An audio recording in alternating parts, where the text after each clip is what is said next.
Ang unang panalo ng University of the Philippines Fighting Maroons laban sa De La Salle University Green Archers nakuha nitong finals ng Season 87 Men's Basketball.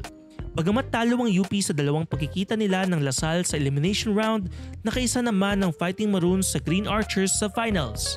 Nahirapan ng defending champions sa Game 1 dahil sa matinding depensang ipinakita ng UP. Bumida si Miller Brown na may career-high 17 points habang nagambag naman si Kagulangan ng 13 puntos para sa Fighting Maroons na nayon ay isang panalo na lang ang layo mula sa kanilang ika-4 na kampyonato sa Best of 3 Finals kontra DLSU. Matikas ang panimula ng Green Archers na nagtala ng 6 na puntos na lamang sa first quarter. Gayunman, hindi nagpahuli ang Fighting Maroons at dumikit sila sa pagtatapos ng first half. Uminit ang opensa ng Fighting Maroons sa third quarter kung saan lumamang sila ng 4, 45-41 bago mag fourth quarter.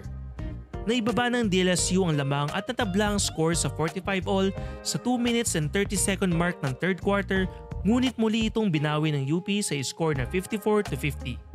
Sa kabila nito, nagpakita ng tibay ang La Salle at napanatili ang lamang sa 4, 61-65 sa likod ng layup ni Mike Phillips.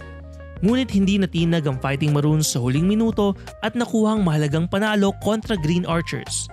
May pagkakataon ng Fighting Maroons na tapusin ang series sa Game 2 sa Miyerkules sa Mall of Asia Arena, Pasay City.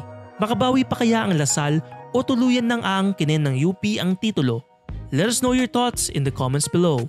For more stories, check out onesports.ph.